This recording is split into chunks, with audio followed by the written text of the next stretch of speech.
Hello, everyone, and welcome back to the Shinny and Andreas show. It's our fourth episode of our bi-weekly show for SaaS founders and investors. It's the first show of the new year as well. So last time we said one should do something three times, you have a habit. So we for sure have a habit now.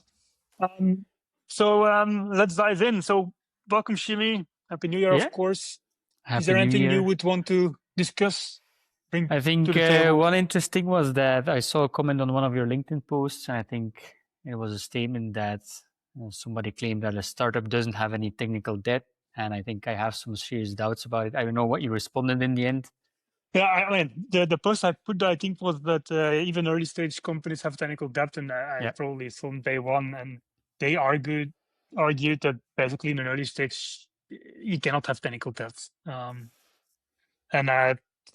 of course, in a way, he's right.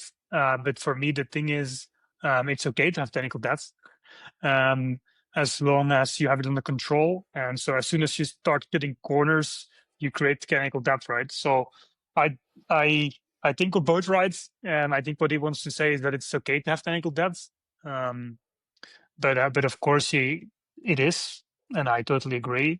But it's still technical debt, right?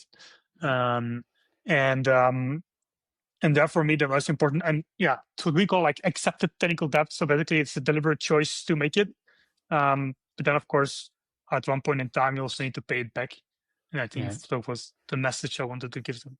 Maybe from my perspective, I think the if the startup doesn't have any technical debt, I think they may be over engineering stuff. So that's a trap they fall into. So I would be skeptical of that. I think in the beginning, don't build too much. I think it's against our own shop, but better to go out and get market fit than to build and build and build the perfect solution. Absolutely, yeah. And then secondly, I think you talk about accepted technical debt. I think one of the mechanisms you often see there is that people or teams rather have an risk register where they basically map out the technical debt and the risks they have, and that's the way to accept it. They discuss it with stakeholders to accept it or not. Or I think Yeah, that's a good approach there. to have it under control. So we say accepted technical debt I think is one thing where you basically accept it's there. But second, there is also something I call controlled technical debt, which is basically it's indeed accepted, but you have it under control as well. So for me, it's like there is some tests around it, or yeah, there is a way to make sure it's not getting out of hand. Yeah, Yeah, that makes sense. Did you see the post of Adam Waiton on Tailwind? the tailwind guy. Yeah, but the fact that they laid off 75% of their workforce, which of course in that kind of numbers it sounds drastic, but it was only a 4-person team, so it's not that drastic. Everything is relative, right? So Of course. Yeah, actually, I wrote a blog post about it. It went live on the blog today, so this Friday, the 9th. And I mean, not specifically about this case, but what happened there is basically they said that AI is killing their business, and their revenue has been declining for the last years because of AI. And it's crazy, I think, because of course tailwinds. I mean, I guess if you would ask an LLM to make you a design, it will by definition take tailwind as the starting point because that's what it's trained for. And now it's of course very sad to see that the development of tailwind is slowing down in the end because AI is taking away their opportunity to show people a way to pay them to build tailwind, because that's what yeah, the whole thing is about. The problem is that they don't get enough traffic anymore to their own website, so people are not aware of the fact that they have paying products. And even for the paying products, I would think that people probably don't pay them for them anymore. They just take a screenshot of the examples that they have. They ask the LLM to create it, yeah. and that's of course painful. So they have to reinvent the wheel. I And think yeah, I see is very similar. It's first of all, we're big fans of Tailwind, right? We have licenses, and yeah, typically on the projects we work at, we have the license as well, and we use it. The thing you see a bit similar there is it's the same with design, right?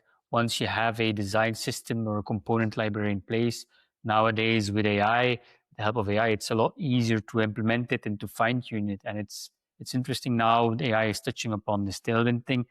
But yeah, maybe other open source projects will get into trouble as well. I think we were having an internal discussion about that. What does it mean for the Mhm. open source community? So yeah, Yeah, interesting. yeah. And yeah, the blog post I wrote is a bit different, but it's related to it. It's about the fact that basically, I have the feeling we're going a step back, because what happened when I started, or probably also maybe when you started, there was no package managers yet. So we would go online on a forum, get a piece of code, paste in our code base, and it would work. Then package managers came. I mean, and of course, when you copy paste code in your code base, it's troublesome because you have to maintain it and everything. Yeah. And if there is a new version, it's not automatically updated. So then package managers popped up, and basically we were benefiting from these open source packages that were maintained by other people, and we don't have to reinvent the wheel all the time. But now, actually, with the LLMs, typically they, like a junior engineer, they go back to the fact, let's do it ourselves because we know it better, right? Than using a package. And of course, on the surface, it looks like it works, but then it does not have all the checks and balances like that you have with open source. And so I have the feeling we're back to copy pasting code snippets in our I code guess bases. the AI, especially the coding AIs, they don't take into account the buy versus build No. principle yet. I think that's what we're missing at the moment. Yeah, exactly. Cool. Yeah. Yeah, it's interesting evolution, and I'm closely monitoring what's happening. But yeah, we have to be careful about it, I would guess. Yep. Cool. So thanks for the conversation, and of course, you can see us again in 2 weeks. And I think you can subscribe on Spotify, YouTube, or whatever podcast channels you want to subscribe to if you want to continue hearing these conversations. Have a good one, and see you in 2 weeks. Bye.